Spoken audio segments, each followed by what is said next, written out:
ಸಿದ್ದಾಪುರದ ಸುಚಿತ್ರಾಳ ಅಸಲಿ ಪುರಾಣ ದಿನಕ್ಕೊಂದರಂತೆ ಬಯಲಾಗ್ತಾ ಇದೆ. ಹುಡುಗರ ಹುಚ್ಚಿಗೆ ಬಿದ್ದಿದ್ದ ಈಕೆ ತನ್ನ ಮದ್ವೆ ವಿಚಾರವನ್ನೇ ಮುಚ್ಚಿಟ್ಟು ಕಣ್ಣಾಮುಚ್ಚಾಲೆ ಆಡ್ತಿದ್ಲು. ಅತ್ತ ಕಮಲಾಕರ ಭಟ್ಟರು ಕೂಡ ಶಿರಸಿ ಹೆಣ್ಮಗಳಿಗೆ ಮನಸೋತು ಹೋಗಿದ್ರು. ಹೆಣ್ಣಲ್ಲೇ ಕಳ್ಳಾಟ ಆಡೋದೇನೋ, ತುಟಿಯಂಚಲ್ಲೇ ಚಿನ್ನಾಟದ ನಗು ಬೀರೋದೇನೋ, ಬಾಗಿಲ ಮರೆಯಲ್ಲಿ ನಿಂತ್ಕೊಂಡು ಪೋಲಿ ಪ್ರೇಮದಾಟಕ್ಕೆ ಆಹ್ವಾನ ನೀಡೋದೇನೋ. ಶಿವ ಶಿವ, ಇವರಿಬ್ಬರು ಸಾಮಾನ್ಯದವರಲ್ಲ ಬಿಡಿ. ಈಕೆ ಸೇರಾದ್ರೆ ಕಮಲಾಕರ್ ಭಟ್ರು ಸಮ ಸೇರೋ.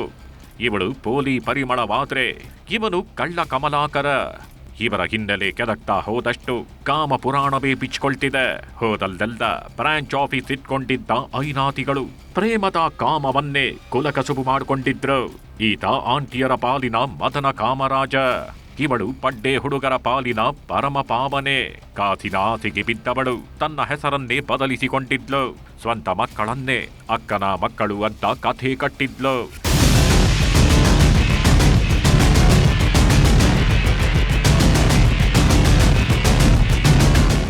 ಪ್ರಾಯದ ಹುಡುಗರ ಪಾಲಿಗೆ ಇವಳೇ ರಾಣಿ ಜೇನು. ಕಣ್ಣಲ್ಲೇ ಕರೆಯೋಲೆ ಬೀಸ್ತಿದ್ದಳು ಕಾಸಿನ ಬಲೆ. ಇವಳು ಅಂತಿಂತ ಐನಾತಿ ಅಲ್ಲ ಬಿಡಿ, ಯಾಕಂದ್ರೆ ಕಣ್ಣಲ್ಲದೆ ಕರೆಯೋಲೆ ಕೊಡ್ತಿದ್ದ ಮಹಾನ್ ಸುಪನಾತಿ. ಇವಳ ಜನ್ಮ ಜಾಲಾಡಿ ಹೋದಂತೆಲ್ಲ ಒಂದೊಂದೇ ಹಸಿ ಹಸಿ ಕಹಾನಿ ಬಿಚ್ಕೊಳ್ತಿದೆ. ಊರೂರಲ್ಲೂ ಸುನಾಮಿ ಎಬ್ಬಿಸಿದವಳ ಪ್ರೇಮ ತಂಗಾಡಿ ಬೀಸೋದಕ್ಕೆ ಶುರುವಾಗಿದೆ. ನಿನ್ನೆ ತಾನೇ ಜಮೀನ್ದಾರ್ ಜೊತೆಗಿನ ದಬಿಡಿ ದಿಬಿಡಿ ಕಹಾನಿ ಬಿಚ್ಕೊಂಡಿತ್ತು. ಜಮೀನ್ದಾರನ ಜಮೀನಿನಲ್ಲಿ ಒಳ್ಳೆ ಫಸಲು ಕಂಡಿದ್ದವಳು ಸಾಹುಕಾರನ ಸುಖದ ಸುಪ್ಪತ್ತಿಗೆ ಅಲ್ಲಿ ಹರಳಾಡಿದ್ದಳು. ಈ ಸುದ್ದಿಯೇ ಇನ್ನೂ ತಣ್ಣಗಾಗ್ಲಿಲ್ಲ. ಅಷ್ಟರಲ್ಲದೆ ಮತ್ತೊಂದು ಪ್ರೇಮ ಪುರಾಣ ಬಯಲಾಗಿದೆ.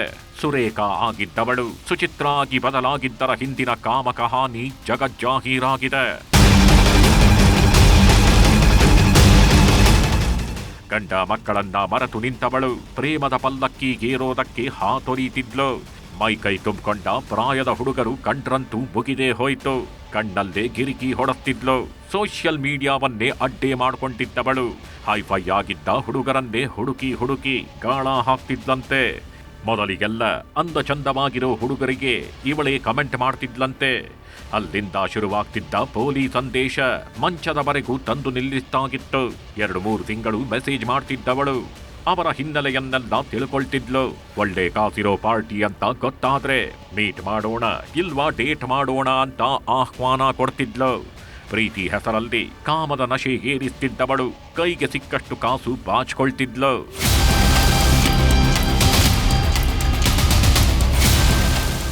ಇವಳ ನವರಂಗಿ ಆಟ ಇಷ್ಟಕ್ಕೆ ನಿಲ್ಲಲ್ಲ. ಈಕೆಯ ನಿಜ ನಾಮಧೇಯ ಸುರೇಖಾ ಅಂತ, ಆದ್ರೆ ಹೇಳಿಕೊಂಡಿದ್ದು ಮಾತ್ರ ಸತಿ ಶಿರೋಮಣಿ ಸುಚಿತ್ರ ಅಂತ. ಕಂಡವರ ಜೊತೆ ಲಲ್ಲೆ ಹೊಡೆಯುತ್ತಿದ್ದವಳು ತನ್ನ ಮನೆಗೆ ಕರೆಸ್ಕೊಳ್ತಿದ್ಲು. ಈ ವೇಳೆ ಎಲ್ಲಿ ಮದುವೆ ವಿಷಯ ಗೊತ್ತಾಗುತ್ತೋ ಅಂತ ಹಸಿ ಹಸಿ ಕಥೆಯೊಂದನ್ನ ಕಟ್ಟಿದ್ಲು. ತನ್ನ ಫೋಟೋವನ್ನೇ ತೋರಿಸಿ ಇವಳು ನನ್ನ ಅಕ್ಕ ಸುರೇಖಾ ಅಂತ, ನಾವಿಬ್ಬರು ಟ್ವಿನ್ಸ್, ಆಕೆಯ ಗಂಡನೇ ಈ ಮಹೇಶ, ನನ್ನಕ್ಕ ತೀರಿ ಹೋದ್ಮೇಲೆ ನಾನೇ ಈ ಮಕ್ಕಳನ್ನ ಸಾಕ್ತಿದ್ದೀನಿ ಅಂತ ಕತೆ ಕಟ್ಟಿದ್ಲು. ಅಷ್ಟೇ ಅಲ್ದ ನಾನಿನ್ನು ಮಿಂಗಲ್ ಆಗೋದಕ್ಕೆ ಒಳ್ಳೆ ಹುಡುಗ ಸಿಕ್ತಿಲ್ಲ ಅಂತ ಒಬ್ಬೊಬ್ಬರ ಮುಂದೆ ಒಂದೊಂದು ಕಹಾನಿ ಹೇಳ್ತಿದ್ಲು. ಆದ್ರೆ ಆಂಟಿ ಸಿಕ್ಕ ಖುಷಿಯಲ್ದಿದ್ದ ಹುಡುಗರು ಹಿಂದೆ ಮುಂದೆ ಯೋಚಿಸದೆ ಈಕೆ ಹೇಳಿದ್ದನ್ನೇ ಪರಮ ಸತ್ಯ ಅಂದ್ಕೊಂಡು ಪ್ರೇಮದ ಅಮಲಲ್ಲಿ ತೇಲಾಡ್ತಿದ್ರು. ಕಡ್ಲೆಪುರಿ ಭಟ್ಟರ ವೀಳ್ಯದಲೇ ಪ್ರೇಮ ಪುರಾಣ. ಶಿರಸಿ ಆಂಟಿ ಸಂಗ, ಸುಚಿತ್ರ ಬಂದ ಮೇಲೆ ಪ್ರೇಮ ಭಂಗ. ಸುಚಿತ್ರಾಳದ್ದು ಒಂದು ಕಥೆಯಾದ್ರೆ ಈ ಕಮಲಾಕರ ಭಟ್ನದ್ದು ಇನ್ನೊಂದು ಕಥೆ. ಇವಳು ಮಾತಲ್ದೆ ಮಧುಮಾಸ ತೋರಿಸಿದ್ರೆ ಈತ ಅಂಗೈಯಲ್ದೆ ಆಕಾಶ ತೋರಿಸ್ತಿದ್ದ.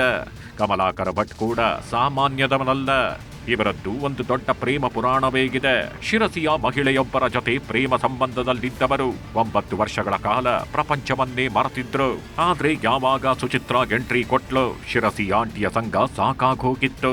ಇನ್ಸ್ಟಾಗ್ರಾಮ್ ಚಿಟ್ಟೆಯ ಮೋಹಕ್ಕೆ ಬಿದ್ದವನು ಶಿರಸಿಯ ಹೆಣ್ಣು ಮಗಳ ಸಂಘವನ್ನೇ ಮರೆತಿದ್ದ.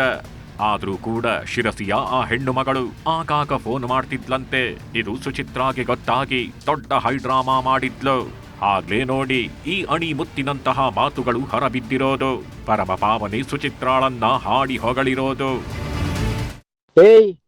ಅವಳು ಲೈಫ್ ಲಾಂಗ್ ನಾನು ಬದುಕಿದ್ದು ಹೌದು ಅಂತಂದ್ರೆ ಅವಳ ಜೊತೆಗೇನೇ ಬದುಕೋದು. ನೀವು ಯಾವ ಕಾರಣಕ್ಕೂ ಸಹಿತ ಇದೆಯಲ್ಲ 8 ದಿವಸ 10 ದಿವಸಕ್ಕೆ ಇರಕ್ಕೆ ನಿಮ್ಮಂಗೆ ಡೈಲಿ ವೇಜಸ್ ಅಲ್ಲ ಅವಳು, ಡೈಲಿ ವೇಜಸ್ ಅಲ್ಲ ಅವಳು. ಚಪ್ಪಲಿ ಇದೆಯಲ್ಲ, ಅವಳು ಹಾಕಂತ ಚಪ್ಪಲಿ, ಆ ಚಪ್ಪಲಿ ಅದು ಎಷ್ಟು ಪ್ರಮಾಣದಲ್ಲಿ ಇದೆ ಅಂತ ಅದು ಗೊತ್ತು ನಂಗೆ, ಗೊತ್ತಾಯ್ತಾ? ಏನೇನೋ ಹೇಳಂತ ವ್ಯವಸ್ಥೆಗೆ ಹೋಗ್ಬೇಡ. ಒಟ್ನಲ್ಲಿ ಇವರಿಬ್ಬರ ಪಾಪದ ಕೊಡ ತುಂಬಿತ್ತು ಅನ್ಸತ್ತೆ. ಮಾಡಬಾರದ್ದನ್ನ ಮಾಡೋದಕ್ಕೋಗಿ ಆಗಬಾರದ ಕಥೆಯಾಗಿದ್ದಾರೆ. ಆಂಟಿಯ ಸಂಗ ಮಾಡಿ ಭಟ್ರು ಕೆಟ್ರೆ, ಭಾವನ ಕೊಂದ ಸುಚಿತ್ರ ಕಂಬಿ ಹಿಂದೆ ಸೇರಿದ್ದಾಳೆ. ದರ್ಶನ್ ನಾಯಕ್, ನ್ಯೂಸ್ 18 ಕಾರವಾರ. ಆತ ಕುಟುಂಬಕ್ಕೆ ಆಧಾರ ಸ್ತಂಭ. ವಯಸ್ಸಲ್ಲಿ ದುಡಿಬೇಕು ಅಂತ ದೂರದ ದೇಶಕ್ಕೆ ಹೋಗಿದ್ದ. ವರ್ಷಕ್ಕೆ ಒಮ್ಮೆ ಮನೆಗೆ ಬಂದ್ರು ತಂದೆ ತಾಯಿ ಅಂದ್ರೆ ಅದೆಷ್ಟೋ ಪ್ರೀತಿ. ಆದ್ರೆ ನಿನ್ನೆ ಬಂದಂಥ ಒಂದೇ ಒಂದು ಫೋನ್ ಕಾಲ್ ತಂದೆ ತಾಯಿಗೆ ಆಕಾಶವೇ ತಲೆ ಮೇಲೆ ಬೀಳುವಂತೆ ಮಾಡಿತ್ತು. ಹೌದು, ಕೆನಡಾದಲ್ಲಿ ಕನ್ನಡಿಗ ಚಂದನ್ ಗುಂಡೇಟಿಗೆ ಬಲಿಯಾಗಿದ್ದಾನೆ.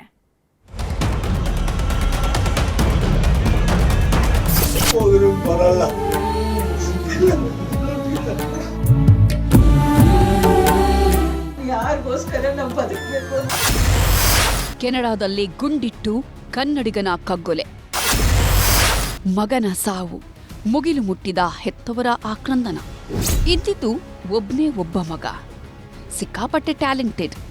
ಹೀಗಾಗಿ ದೂರದ ಕೆನಡಾದಲ್ಲಿ ಕೆಲಸ ಮಾಡ್ಕೊಂಡಿದ್ದ. ಅಲ್ಲೇ 3 ಸಂಘಟನೆ ಮಾಡಿಕೊಂಡು ಒಳ್ಳೆ ಹೆಸರು ಮಾಡಿದ್ದ. ಕೈ ತುಂಬ ಸಂಬಳ, ಒಳ್ಳೆ ಹುದ್ದೆ, ಬದುಕಲ್ಲಿ ಎಲ್ಲವೂ ಇತ್ತು. ಆದರೆ ಈತನ ಮೇಲೆ ಅದ್ಯಾರೋ ವಕ್ರ ದೃಷ್ಟಿ ಬಿತ್ತೋ ಗೊತ್ತಿಲ್ಲ. ಗೊತ್ತು ಗುರಿ ಇಲ್ಲದ ದೇಶದಲ್ಲಿ ಕಗ್ಗೊಲೆಯಾಗಿದ್ದಾನೆ. ದೂರದ ಕೆನಡಾದಲ್ಲಿ ಕನ್ನಡಿಗ ಚಂದನ್ ದುರಂತ ಅಂತ್ಯ ಕಂಡಿದ್ದಾನೆ.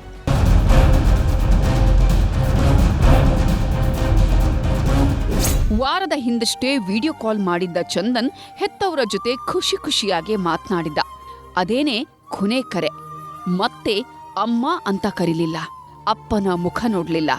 ನಿನ್ನೆ ಸಂಜೆ 7:30 ಸುಮಾರಿಗೆ ನೆಲಮಂಗಲದಲ್ಲಿರೋ ಚಂದನ್ ಹೆತ್ತವರಿಗೆ ಇಂಟರ್ನ್ಯಾಷನಲ್ ನಂಬರ್ನಿಂದ ಕಾಲ್ ಬಂದಿತ್ತು. ಆದರೆ ರಿಸೀವ್ ಮಾಡಿರ್ಲಿಲ್ಲ. ಮಾರನೇ ದಿನ ಬೆಳಗ್ಗೆ 10:30 ಸುಮಾರಿಗೆ ಚಂದನ್ ನಂಬರ್ನಿಂದಾನೇ ಆತನ ಸ್ನೇಹಿತರು ಕರೆ ಮಾಡಿ ನಿಮ್ಮ ಮಗನ ಕೊಲೆಯಾಗಿದೆ ಅಂದ್ರು. ಈ ವಿಷಯ ಕೇಳ್ತಿದ್ದಂತೆ ಹೆತ್ತವರು ಕುಸಿದು ಹೋಗಿದ್ದಾರೆ. ನಮ್ಗೆ ಇಷ್ಟ ಇರ್ಲಿಲ್ಲ, ನಮ್ಮ ಯಜಮಾನ್ರು ಹೇಳಿದ್ರು ಮದ್ವೆ ಮಾಡ್ಕೊಂಡು ಹೋಗಪ್ಪ ಬೇಡ ಅಂತಂದ್ರು. ಚಾನ್ಸ್ ಸಿಕ್ಕಾಗ ಹೋಗ್ಬೇಕು, ದುಡಿಯೋ ವಯಸ್ಸಲ್ಲಿ ದುಡಿಬೇಕು ಅಂತ ಬಲವಂತ ಮಾಡಿ ಅವ್ರ ಅಪ್ಪನ ಸಮಾಧಾನ ಮಾಡಿ ಹೋದ ಸರ್. ಅವ್ರ ತಂದೆಗೂ ನನಗೂ ಇಷ್ಟನೇ ಇರಲಿಲ್ಲ. ಮಗನನ್ನ ವಿದೇಶಕ್ಕೆ ಕಳುಹಿಸೋದಿಕ್ಕೆ ಒಂಚೂರು ಇಷ್ಟ ಇರಲಿಲ್ಲ. ಮದ್ವೆ ಮಾಡ್ಕೊಂಡು ಇಲ್ಲೇ ಇದ್ದು ಬಿಡಪ್ಪ ಅಂತಿದ್ರಂತೆ. ಆದ್ರೆ ಚಂದನ್ ಮಾತ್ರ ಮಾತು ಕೇಳ್ತಿರ್ಲಿಲ್ಲ. ವಯಸ್ಸಿದ್ದಾಗ ದುಡಿಬೇಕು ಅಂತಿದ್ನಂತೆ. ಆದ್ರೀಗ ಕಾರಲ್ಲಿ ಬರ್ತಿದ್ದಾಗಲೇ ದುಷ್ಕರ್ಮಿಗಳು ಗುಂಡಿನ ಸುರಿಮಳೆ ಕೈದಿದ್ದಾರೆ. ಬುಲೆಟ್ ಇಂದ ಹೊಡೆದಿರೋದು, ಅದು ಯಾವ ಥರ ಬುಲೆಟ್ ಇದು ಬೇಕು ಅಂತ ಹೊಡೆದಿದ್ದಾರಾ ಅಥವಾ ಬೇರೆ ಬೀಳೋದು ಹೋಗಿ ನವೀನ್ ಬಿದ್ದಿದೆಯಾ, ಅದನ್ನ ಇನ್ವೆಸ್ಟಿಗೇಷನ್ ಆಗೋವರೆಗೂ ಅದು ಗೊತ್ತಾಗೋದಿಲ್ಲ. ಕೆನಡಾದಲ್ಲಿ ಕೊಲೆಯಾಗಿರೋದ್ರಿಂದ ಮೃತದೇಹ ತರೋದು 3-4 ದಿನವಾಗುತ್ತೆ. ಚಂದನ್ ಮನೆಗೆ ಭೇಟಿ ನೀಡಿದ್ದ ತಹಶೀಲ್ದಾರ್ ಕೂಡ ಕುಟುಂಬಸ್ಥರಿಗೆ ಧೈರ್ಯ ಹೇಳಿದ್ದಾರೆ. ನಿಮ್ಮ ಜೊತೆ ನಾವಿದ್ದೇವೆ ಅನ್ನೋ ಧೈರ್ಯ ಹೇಳಿದ್ದಾರೆ. ಒಟ್ನಲ್ಲಿ ವಿದೇಶದಲ್ಲಿ ದುಡಿಯೋದಿಕ್ಕೆ ಹೋದ ಮಗ ಈ ರೀತಿಯ ಅಂತ್ಯ ಕಂಡಿದ್ದು ಮಾತ್ರ ದುರಂತ. Manjunath N, crime bureau, news 18 Bengaluru. ಕೆಲವೊಬ್ಬರ ಮನಸ್ಥಿತಿ ಎಲ್ಲಿಗೆ ಬಂದಿದೆ ಅನ್ನೋದಕ್ಕೆ ಈ ವಿಡಿಯೋವೇ ಜೀವಂತ ಸಾಕ್ಷಿ. ಯಾಕಂದ್ರೆ ಪ್ರಿಯಕರನ ಹಿಂದೆ ಬಿದ್ದವಳು ಪ್ರಿಯಕರ ಹೇಳ್ದ ಅಂತ ತನ್ನ ತಾಯಿ ಹಾಗೂ ದೊಡ್ಡಮ್ಮನ ಖಾಸಗಿ ಫೋಟೋ ಕಳಿಸಿದ್ದಾಳೆ.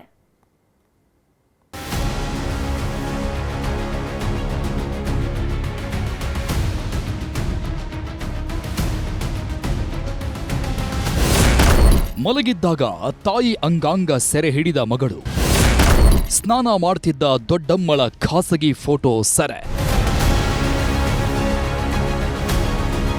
ಸೋಷಿಯಲ್ ಮೀಡಿಯಾ ಹುಚ್ಚಿಗೆ ಬಿದ್ದ ಕೆಲವು ಯುವತಿಯರು ವಿಚಿತ್ರವಾಗಿ ದೇಹದ ಅಂಗಾಂಗ ಪ್ರದರ್ಶನ ಮಾಡೋದನ್ನ ನೋಡಿದ್ದೀವಿ.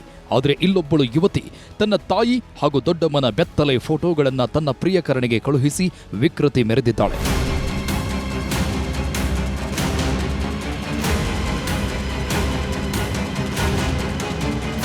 ಬೆಂಗಳೂರಿನ ಮೈಸೂರು ರಸ್ತೆಯ ಬ್ಯಾಟರಾಯನಪುರ ಠಾಣೆ ವ್ಯಾಪ್ತಿಯಲ್ಲಿ ಈ ಘಟನೆ ನಡೆದಿದ್ದು, ಇಬ್ಬರು ಹೆಣ್ಣು ಮಕ್ಕಳ ಜೊತೆಗೆ ಗಂಡ ಹೆಂಡತಿ ವಾಸವಾಗಿದ್ರು. ಗಂಡ ಅಡುಗೆ ಭಟ್ಟನಾಗಿ ಕೆಲಸ ಮಾಡ್ತಿದ್ರೆ, ತಾಯಿ ಮನೆಯಲ್ಲಿ ಮಕ್ಕಳನ್ನ ನೋಡಿಕೊಳ್ತಾ ಇದ್ರು. ಹಿರಿಯ ಮಗಳು BBA ಓದಿದ್ರೆ, ಕಿರಿಯ ಮಗಳು ಡಿಗ್ರಿ ಓದುತ್ತಾ ಇದ್ದಳು. ಈ ನಡುವೆ ಹಿರಿಯ ಮಗಳು ವರುಣ್ ಅಲಿಯಾಸ್ ಗಿರಿಧರ್ ಎಂಬುವನ ಜೊತೆಗೆ ಪ್ರೀತಿಯ ಪಾಶಕ್ಕೆ ಬಿದ್ದಿದ್ದಳು. ಕೆಲವು ದಿನಗಳ ಹಿಂದೆ ವಿಡಿಯೋ ಕಾಲ್ನಲ್ಲಿ ಮಾತನಾಡ್ತಾ ಇದ್ದಾಗ ತಾಯಿಗೆ ಸಿಕ್ಕಿಬಿದ್ದ ಮಗಳ ಮೊಬೈಲ್ ಪರಿಶೀಲಿಸಿದಾಗ ಹಸಿಬಿಸಿ ಫೋಟೋಗಳನ್ನ ನೋಡಿ ಕಂಗಾಲಾಗಿದ್ದರು. ವಿಕೃತ ಬುದ್ಧಿ ಬಯಲಾಗ್ತಾ ಇದ್ದಂತೆ ಮನೆ ಬಿಟ್ಟ ಮಗಳು. ವಿಡಿಯೋ ಕಾಲ್ ಬಳಿಕ ಮನೆಯಲ್ಲಿ ಸಣ್ಣಪುಟ್ಟ ಜಗಳ ಆದ್ಮೇಲೆ ಮಗಳು ಮನೆ ಬಿಟ್ಟು ಪ್ರಿಯಕರನ ಜೊತೆಗೆ ಎಸ್ಕೇಪ್ ಆಗಿದ್ದಾಳೆ. ಇದೀಗ ಕುಟುಂಬಸ್ಥರಿಗೆ ಭಯ ಬಂದಿದ್ದು, ಮಗಳ ಮೊಬೈಲ್ನಲ್ಲಿ ಡಿಲೀಟ್ ಮಾಡಿಸಿದ್ದೇವೆ, ಆದರೆ ವರುಣ್ ಮೊಬೈಲ್ನಲ್ಲಿ ಫೋಟೋಗಳಿದ್ದು ಅವನು ಯಾರಿಗಾದರೂ ಕಳುಹಿಸಿದ್ದಾನಾ ಅನ್ನೋದು ತಿಳಿದಿಲ್ಲ. ನಮ್ಮ ಫೋಟೋಗಳನ್ನು ಕಳುಹಿಸು ಎಂದು ಹೇಳಿ ಫೋಟೋ ಪಡ್ಕೊಂಡ ವರುಣ್ ಹಾಗೂ ನನ್ನ ಹಿರಿಯ ಮಗಳು ಮಾನಹಾನಿ ಮಾಡಿದ್ದಾರೆ ಎಂದು ಬ್ಯಾಟರಾಯನಪುರ ಠಾಣೆಗೆ ದೂರು ನೀಡಿದ್ದಾರೆ. ಒಂದೊಂದ್ಸತಿ ಕೆಲವ್ರಿಗೆಲ್ಲ ತುಂಬಾ ಕಂಪ್ಯಾರಿಸನ್ ಆಗ್ತಾ ಇರುತ್ತೆ ಮನೆಯಲ್ಲಿ. ನೀನು ನೋಡು, ನಿನ್ಕಿನ್ನ ಅವ್ರು ಚೆನ್ನಾಗಿದ್ದಾರೆ, ನಿನ್ಕಿನ್ನ ಇವ್ರು ಚೆನ್ನಾಗಿದ್ದಾರೆ ಅಂತ ಹೇಳಿದಾಗ ನಾನು ಚೆನ್ನಾಗೇ ಇಲ್ಲ, ಅದಕ್ಕೋಸ್ಕರ ನನ್ನನ್ನು ಯಾರು ನೋಡೋದೇ ಇಲ್ಲ, ಈ ತರದ ಒಂದು ಭಾವನೆಗಳು ಇರುವಂತ ವ್ಯಕ್ತಿಗಳು ಈ ತರದ ಒಂದು ಕೆಲಸಗಳನ್ನು ಮಾಡುವಂತ ಸಾಧ್ಯತೆ ಇರುತ್ತೆ. ಪ್ರಕರಣ ದಾಖಲಿಸಿಕೊಂಡಿರುವ ಬ್ಯಾಟರಾಯನಪುರ ಪೊಲೀಸರು ತನಿಖೆ ನಡೆಸ್ತಾ ಇದ್ದಾರೆ. ಪ್ರಾಥಮಿಕ ಹಂತದ ವಿಚಾರಣೆ ವೇಳೆ ನನ್ನ ಪತಿ ಕೇಳಿದ್ದ, ಹೀಗಾಗಿ ತಾಯಿ ಫೋಟೋ ಕಳಿಸಿದ್ದೆ ಅಂತ ಹೇಳಿದ್ದಾಳೆ. ಆದರೆ ಸ್ವಂತ ತಾಯಿ ದೊಡ್ಡಮ್ಮನ ಖಾಸಗಿ ಫೋಟೋ ಕಳಿಸಿದ ಆಕೆಯ ಮನಸ್ಥಿತಿ ಎಂತಹದ್ದು ಅನ್ನೋ ಬಗ್ಗೆ ಚಿಂತಿಸುವಂತಾಗಿದೆ. ಮದೇಶ್, ಕ್ರೈಮ್ ಬ್ಯೂರೋ, ನ್ಯೂಸ್ 18. ತಾಳಿ ಕಟ್ಟೋ ಹೊತ್ತಲ್ಲಿ ಮದುವೆ ಮುರಿದು ಬಿದ್ದಿತ್ತು. ಕದ್ದು ಮುಚ್ಚಿ ಮದುವೆ ಆಗ್ತಾ ಇದ್ದ ಗಂಡನಿಗೆ ಮೊದಲನೇ ಹೆಂಡತಿಯೇ ಶಾಕ್ ಕೊಟ್ಟಿದ್ಲು. ಈಗ ಮದುವೆಗೆ ಸಿದ್ಧವಾಗಿದ್ದ ಹುಡುಗಿ ಕೂಡ ಪೊಲೀಸ್ ಠಾಣೆ ಮೆಟ್ಟಿಲೇರಿದ್ದಾಳೆ.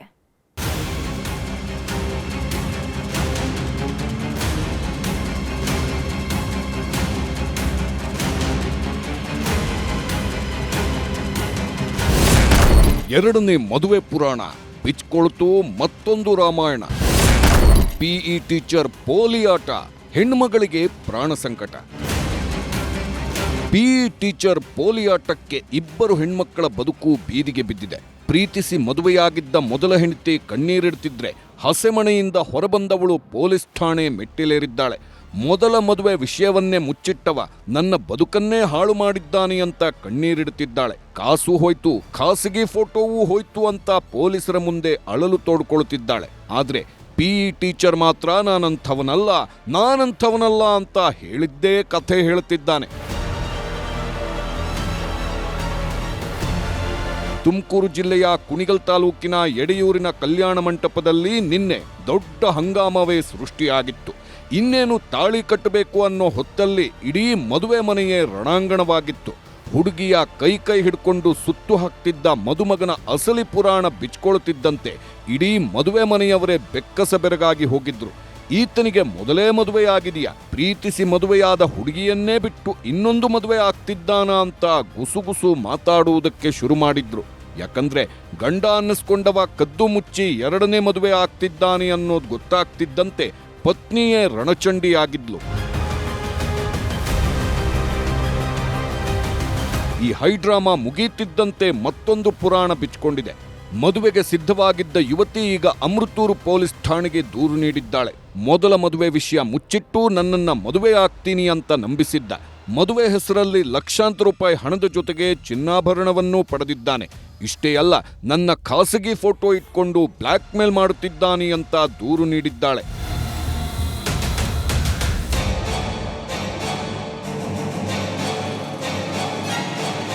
ಮದುವೆಯಾಗೋದಕ್ಕೆ ರೆಡಿಯಾಗಿದ್ದವಳು ಸಾಲು ಸಾಲು ಆರೋಪ ಮಾಡುತ್ತಿದ್ರೆ ಈತ ಮಾತ್ರ ಬೇರೆಯದ್ದೇ ಹೇಳ್ತಿದ್ದಾನೆ. ನನ್ನ ಮೊದಲ ಪತ್ನಿ ಜೊತೆಗಿನ ಡಿವೋರ್ಸ್ ಕೇಸ್ ನಡೆಯುತ್ತಿದೆ. ಈ ವಿಷಯವನ್ನ ಮದುವೆ ಆಗೋ ಹುಡುಗಿಗೂ ಹಾಗೂ ಆಕೆಯ ತಾಯಿಗೂ ಹೇಳಿದ್ದೆ. ಆದರೂ ಈಗ ಇಲ್ಲಸಲ್ಲದ ಆರೋಪ ಮಾಡುತ್ತಿದ್ದಾರೆ ಎಂದಿದ್ದಾನೆ. ಒಟ್ನಲ್ಲಿ PE ಟೀಚರ್ ಮೇಲಿಂದ ಮೇಲೆ ಕೇಸ್ ಬೀಳುತ್ತಿದ್ದು ಎರಡನೇ ಮದುವೆಯ ಕನಸಿನಲ್ಲಿದ್ದವ ಕಕ್ಕಾಬಿಕ್ಕೆಯಾಗಿ ಹೋಗಿದ್ದಾನೆ. ವಿಠಲ್, ನ್ಯೂಸ್ 18, ತುಮಕೂರು. ಅದು ಚಾಲುಕ್ಯರ ಕಾಲದಲ್ಲಿ ನಿರ್ಮಾಣವಾಗಿದ್ದ ಐತಿಹಾಸಿಕ ದೇವಸ್ಥಾನ. ಇದೇ ದೇವಸ್ಥಾನದಲ್ಲಿ ಅಪಾರ ಚಿನ್ನಾಭರಣ ಅಡಗಿದೆ ಅನ್ನುವಂತಹ ಮಾತುಗಳು ಕೇಳಿ ಬರ್ತಾ ಇವೆ. ಆದ್ರೀಗ ಈ ದೇವಸ್ಥಾನದ ಗರ್ಭಗುಡಿಯಲ್ಲೇ ನಾಗರಹಾವಿನ ಸದ್ದು ಕೇಳಿ ಬರ್ತಿದೆ. ಲಕ್ಕೊಂಡಿಗೂ ನಾಗಕುಲಕ್ಕೂ ಬಿಡಿಸಲಾಗದ ನಂಟಿದ್ದಂತೆ ಕಾಣಿಸ್ತಿದೆ. ಯಾಕಂದ್ರೆ ನಿಧಿ ಸಿಕ್ಕ ಊರಲ್ಲೀಗ ದಿನಕ್ಕೊಂದರಂತೆ ನಾಗರಹಸ್ಯ ಬಯಲಾಗ್ತಿದೆ. ಉತ್ಖನನ ನಡೀತಿದ್ದ ಜಾಗದಲ್ಲಿ ನಾಗರ ಹಾವು ಪ್ರತ್ಯಕ್ಷವಾಗಿದ್ದಾಯ್ತು. ಆಮೇಲೆ 7 ಹೆಡೆ ನಾಗನ ಮೂರ್ತಿ ಗೋಚರಿಸಿದ್ದಾಯ್ತು. ಈಗ ಮತ್ತೊಮ್ಮೆ ನಾಗಸರ್ಪದ ಸದ್ದು ಕೇಳಿ ಬರ್ತಿದೆ. ಐತಿಹಾಸಿಕ ಕೋಡಿ ಬಸವಣ್ಣ ದೇಗುಲದಲ್ಲಿ ನಾಗರ ಹಾವಿನ ನಡೆ ದೊಡ್ಡ ಸುದ್ದಿಯಾಗ್ತಿದೆ. 50 ವರ್ಷದ ಹಿಂದೆ ಈ ದೇಗುಲದ ಶಿಖರದ ನೆರಳು ಬಿದ್ದ ಜಾಗದಲ್ಲಿ ನಿಧಿ ಪತ್ತೆಯಾಗಿತ್ತಂತೆ. ಅಷ್ಟೇ ಅಲ್ಲ, ಇದರ ಸುತ್ತಮುತ್ತಲಿನ ಹೊಲದಲ್ಲೂ ನಿಧಿಯ ರಾಶಿ ಸಿಕ್ಕಿತ್ತಂತೆ. ಒಮ್ಮೆ ಹೊಲದಲ್ಲಿ ಕೆಲಸ ಮಾಡ್ತಿದ್ದಾಗ ಹಂಡೆಯೊಂದು ಸಿಕ್ಕಿತ್ತು. ಅದನ್ನ ತೆಗೆದು ನೋಡಿದಾಗ ಅದರಲ್ಲಿ ಅಪಾರ ಪ್ರಮಾಣದ ಚಿನ್ನಾಭರಣ ಇತ್ತಂತೆ. ಆಗ್ಲೂ ಸರ್ಕಾರವೇ ಆ ಚಿನ್ನಾಭರಣವನ್ನ ತಮ್ಮ ವಶಕ್ಕೆ ಪಡೆದಿತ್ತಂತೆ. ಇದನ್ನೆಲ್ಲ ನಾನು ಕಣ್ಣಾರೆ ಕಂಡಿದ್ದೆ ಅಂತ 75 ವರ್ಷದ ಗೋವಿಂದ ರೆಡ್ಡಿ ಮಾಹಿತಿ ಕೊಟ್ಟಿದ್ದಾರೆ. ಬೆಳ್ಳಿ ತಪ್ಪಲಿ ಒಳಗೆ ಬಂಗಾರ. ಅದೇ ನಾವು ಸಣ್ಣರಿದ್ದೂರೇ ನೋಡಕ್ಕೆ ಬಂದಿದ್ದು ಸಾಲು ಬಿಟ್ಟಂದ. ಇದೇ ಕೋಡಿ ಬಸವೇಶ್ವರ ದೇವಸ್ಥಾನ ಗರ್ಭಗುಡಿಯಲ್ಲಿ ನಾಗರ ಹಾವಿನ ಪೊರೆ ಪತ್ತೆಯಾಗಿದೆ. ಈ ದೇಗುಲದಡಿ ಅಪಾರ ಪ್ರಮಾಣದ ಚಿನ್ನ ಇದೆ ಅನ್ನೋ ಸುದ್ದಿ ಇದೆ. ಈಗ ಗರ್ಭಗುಡಿಯಲ್ಲೇ ನಾಗರ ಹಾವಿನ ಪೊರೆ ಪ್ರತ್ಯಕ್ಷವಾಗಿದೆ. ಹೀಗಾಗಿ ಈ ನಿಧಿಯನ್ನ ಘಟಸರ್ಪಗಳು ಕಾಯ್ತಿವಿಯಾ ಅನ್ನುವ ಗುಸುಗುಸು ಊರಲ್ಲೆಲ್ಲ ಹಬ್ಬಿದೆ. ನಿಧಿಯ ಆಸೆಗೆ ನಂದಿ ಮೂರ್ತಿ ಕದ್ದ ಕಳ್ಳರು. ಗದಗದ ಮೂಲೆ ಮೂಲೆಯಲ್ಲೂ ಬರೀ ನಿಧಿಯದ್ದೇ ಸದ್ದು. ಹೀಗಾಗಿ ನಿಧಿ ಆಸೆಗೆ ಬೀಳೋರ ಸಂಖ್ಯೆಯೂ ಹೆಚ್ಚಾಗ್ತಿದೆ. ಮುಂಡ್ರಗಿ ತಾಲೂಕಿನ ಜಂತ್ಲಿ ಶಿರೂರು ಗ್ರಾಮದಲ್ಲಿ ಚಾಲುಕ್ಯರ ಕಾಲದ ಸಿದ್ದೇಶ್ವರ ದೇವಸ್ಥಾನವಿದೆ. ಇದೇ ದೇಗುಲದ ಶಿವಲಿಂಗದ ಮುಂದಿದ್ದ ನಂದಿ ಮೂರ್ತಿಯನ್ನ ಕಳ್ಳರು ಕದ್ದಿದ್ದಾರೆ. ನಿಧಿ ಆಸೆಗೆ ಬಂದವರೇ ಇದನ್ನ ಕದ್ದೊಯ್ದಿದ್ದಾರೆ ಅಂತ ಗ್ರಾಮಸ್ಥರು ಆಕ್ರೋಶ ವ್ಯಕ್ತಪಡಿಸುತ್ತಿದ್ದಾರೆ. ಅಲ್ಲಿತ್ತದೋ ಇದು ಇಲ್ಲಿತಿ, ಅದು ಎಬ್ಬರಿ ಅದ್ರ ಬುಡಕೈತಿ ಅಂತ ಹೇಳ್ತಿದ್ರು ಅವರು. ಬಸವಣ್ಣ ಜಕಪ್ಪನ ಮಾಡಿ ಒಕ್ಕಟ್ಟು ಬಿಟ್ಟರು. ಒಟ್ನಲ್ಲಿ ಗದಗದ ಪ್ರತಿ ದೇಗುಲದ ಸುತ್ತಲೂ ಬಂಗಾರದ ರಹಸ್ಯ ತೆರೆದುಕೊಳ್ತಿದೆ. ಕಾಕತಾಳೀಯವೋ ಏನೋ ಗೊತ್ತಿಲ್ಲ, ನಿಧಿಯ ಸದ್ದು ಮಾಡಿದಲ್ಲೆಲ್ಲ ನಾಗಕುಲದ ನಂಟು ಬೆಸೆದುಕೊಳ್ತಿದೆ. ಸಂತೋಷ್ ಕೊಣ್ಣೂರ, ನ್ಯೂಸ್ 18 ಗದಗ. ದೀಪದ ಕೆಳಗೆ ಕತ್ತಲೆ ಅನ್ನೋ ಹಾಗೆ ಕೃಷ್ಣಾ ನದಿ ಪಾತ್ರದ ಜನರಿಗೆ ಶುದ್ಧ ನೀರು ಸಿಗ್ತಾ ಇಲ್ಲ. ಅಧಿಕಾರಿಗಳ ದಿವ್ಯ ನಿರ್ಲಕ್ಷ್ಯಕ್ಕೆ ನೂರಾರು ಜನ ಪರದಾಡ್ತಿದ್ದಾರೆ. ನದಿ ಪಕ್ಕದಲ್ಲೇ ಇದ್ರೂ ಕೂಡ ಶುದ್ಧ ಕುಡಿಯುವ ನೀರಿಲ್ಲ. ಬಿಹಾಳ ತಾಲೂಕಿನ ಗ್ರಾಮಗಳಲ್ಲಿ ನೀರಿನ ಸಮಸ್ಯೆ ಕಾಡ್ತಾ ಇದೆ. 15 ದಿನಕ್ಕೊಮ್ಮೆ ತಿಂಗಳಿಗೊಮ್ಮೆ ನೀರು ಬಿಟ್ಟರೆ ನಾವು ಏನ್ ಮಾಡ್ಬೇಕು? ಕೃಷ್ಣಾ ನದಿ ಅಂದ್ರೆ ಉತ್ತರ ಕರ್ನಾಟಕದ ಪಾಲಿನ ಜೀವನಾಡಿ. ಲಕ್ಷಾಂತರ ಜನರ ದಾಹ ನೀಗೋ ಜೀವದಾತೆ. ಆದ್ರೆ ನದಿ ಬುಡದಲ್ಲಿರೋ ಜನರಿಗೆ ಕೃಷ್ಣಾ ನದಿಯ ಶುದ್ಧ ನೀರು ಸಿಗ್ತಿಲ್ಲ. ಮುದ್ದೇಬಿಹಾಳ ತಾಲೂಕಿನ ನದಿ ಪಾತ್ರದ ಅಮರಗೋಳ, ತಂಗಡಗಿ, ಕುಂಚಗನೂರು, ಕಮ್ಮಲದಿನ್ನಿ, ಗಂಗೂರು ಗ್ರಾಮಗಳಲ್ಲಿ ಕೃಷ್ಣಾ ನದಿ ಕಂಟಕವಾಗಿ ಕಾಡ್ತಾ ಇದೆ. ಕಲುಷಿತ ನೀರಿನಿಂದಾಗಿ ಎತ್ತಿನ ಬಂಡಿ ಹಾಗೂ ಬೈಕ್ಗಳಲ್ಲಿ ನೀರು ತರೋದಕ್ಕೆ ಪರದಾಡ್ತಿದ್ದಾರೆ. ಹೀಗಾಗಿಯೇ ನದಿ ಪಾತ್ರದ ಜನರಿಗೆ ಧ್ವನಿಯಾಗಿ ನಿಮ್ಮ ನ್ಯೂಸ್ 18 ನಮ್ಮೂರಲ್ಲಿ ನ್ಯೂಸ್ 18 ಅನ್ನೋ ವಿಶೇಷ ಕಾರ್ಯಕ್ರಮದ ಮೂಲಕ ಸುದ್ದಿ ಬಿತ್ತರ ಮಾಡಿದೆ. ವಿಜಯಪುರ ಜಿಲ್ಲೆಯ ಕೃಷ್ಣಾ ನದಿ ಪಾತ್ರದ ಗ್ರಾಮಗಳ ಪರಿಸ್ಥಿತಿ. ನದಿ ಪಕ್ಕದಲ್ಲೇ ಇದ್ರೂ ಕೂಡ ಶುದ್ಧ ಕುಡಿಯುವ ನೀರಿಲ್ಲ. 7-8 ವರ್ಷದಿಂದ ನಾವು ಮನೆ ಕೊಡ್ತಾ ಬರ್ತಾ ಇದೀವಿ, ನಮ್ಗೆ ಯಾರು ಸ್ಪಂದನೆ ಮಾಡ್ತಾ ಇಲ್ಲ. 4-5 ಊರಲ್ಲಿ 15ಕ್ಕೂ ಹೆಚ್ಚು ಶುದ್ಧ ಕುಡಿಯುವ ನೀರಿನ ಘಟಕಗಳನ್ನ ಅಳವಡಿಸಿದ್ರು. ಆದ್ರೆ ಈಗ ಬಂದ್ ಆಗಿವೆ. ಹೀಗಾಗಿ ಅನಿವಾರ್ಯವಾಗಿ ಕಲುಷಿತ ನೀರನ್ನೇ ಸೇವಿಸುತ್ತಿದ್ದಾರೆ. ಅದರಲ್ಲೂ ಕೃಷ್ಣಾ ನದಿ ತೀರದಲ್ಲಿ ಮೊಸಳೆಗಳ ಹಾವಳಿ ಜಾಸ್ತಿ ಆಗಿದೆ. ಹೀಗಾಗಿ ಯಾವಾಗ ಅಪಾಯ ಎದುರಾಗುತ್ತೋ ಅಂತ ಜೀವ ಕೈಯಲ್ಲಿ ಹಿಡ್ಕೊಂಡು ಕೂತಿದ್ದಾರೆ. 15 ದಿವಸಕ್ಕೊಮ್ಮೆ ಬರ್ತಾವ್ರಿ. ಅವು ಇಲ್ರಿ ನೀರಿಗೆ 1 ತಿಂಗಳು ಆತ್ರಿ. ಹೊಳೆಗೆ ಹೋಗ್ಬೇಕ್ರಿ, ಎಲ್ಲ ಹೊಲಸು ನೀರು ಕುಡಿಬೇಕು. ಎಲ್ಲ ಥರ ಜಡ್ ಬರ್ತಾವ್ರಿ. ಮತ್ತೇನೈತಿ, ಏನು ಎಲ್ಲ ಗಲೀಜ್ರಿ, ನೀರಿಲ್ಲ ಪಾರಿಲ್ಲ. ಊರು ನೀರೇ ಇಲ್ರಿ, ಒಟ್ಟ ನಮ್ಮೂರ ನೀರನ ಬರಂಗ. ವಿಜಯಪುರ ಜಿಲ್ಲೆಯಲ್ಲಿ ಒಟ್ಟು 846 ಶುದ್ಧ ಕುಡಿಯೋ ನೀರಿನ ಘಟಕಗಳನ್ನ ಅಳವಡಿಸಿದ್ದಾರೆ. ಇದರಲ್ಲಿ 250 ಘಟಕಗಳು ಸಂಪೂರ್ಣ ಬಂದ್ ಆಗಿವೆ. ಹೀಗಾಗಿ ಸಂಬಂಧಪಟ್ಟ ಅಧಿಕಾರಿಗಳು ಈಗ್ಲಾದ್ರೂ ಇತ್ತ ಕಣ್ಣಾಯಿಸಬೇಕಿದೆ. ಗುರುರಾಜ್, ನ್ಯೂಸ್ 18 ವಿಜಯಪುರ. ಮತ್ತಷ್ಟು ಪ್ರಮುಖ ಸುದ್ದಿಗಳನ್ನ ಕನ್ನಡ ನಾಡಿ ಎಕ್ಸ್‌ಪ್ರೆಸ್‌ನಲ್ಲಿ ನೋಡೋಣ. ಬೆಳ್ತಂಗಡಿಯಲ್ಲಿ ಕಾರಿನಲ್ಲಿ ಬಂದು ಅಪ್ರಾಪ್ತ ಬಾಲಕಿ ಕಿಡ್ನಾಪ್ಗೆ ಯತ್ನ. ಬಾಲಕಿ ಕಿರುಚಿದ್ರಿಂದ ಚೂರಿಯಿಂದ ಇರಿದು ಎಸ್ಕೇಪ್. ಖಾಸಗಿ ಆಸ್ಪತ್ರೆಯಲ್ಲಿ ಚಿಕಿತ್ಸೆ. ಸ್ಥಳಕ್ಕೆ ಶಾಸಕ ಹರೀಶ್ ಪೂಂಜಾ ಭೇಟಿ, ಪರಿಶೀಲನೆ. ಚಾಕು ಹಿಡಿದು ಸಣ್ಣ ಸಣ್ಣ ಮಕ್ಕಳಿಂದ ಗಲಾಟೆ. 6ರಿಂದ 8 ವರ್ಷದ ಮಕ್ಕಳ ಕೈಯಲ್ಲಿ ಚಾಕು ನೋಡಿ ಜನ ಶಾಕ್. ಮೈಸೂರಿನ ಶಾಂತಿನಗರದಲ್ಲಿ ಘಟನೆ. ಕುಡಿದ ಅಮಲಿನಲ್ಲಿ ಕಳ್ಳತನಕ್ಕೆ ಹೋಗಿ ಬೆಚ್ಚಗೆ ಮಲಗಿದ್ದ ಕಳ್ಳ. ಚಿಕ್ಕಬಳ್ಳಾಪುರ ಜಿಲ್ಲೆಯ ಗೌರಿಬಿದನೂರಿನ ಹಳೆ ಆರ್ಟಿಒ ಕಚೇರಿ ಬಳಿ ಘಟನೆ. ಓರ್ವ ಚಿನ್ನ ಕದ್ದು ಎಸ್ಕೇಪ್, ಮತ್ತೋರ್ವ ಲಾಕ್.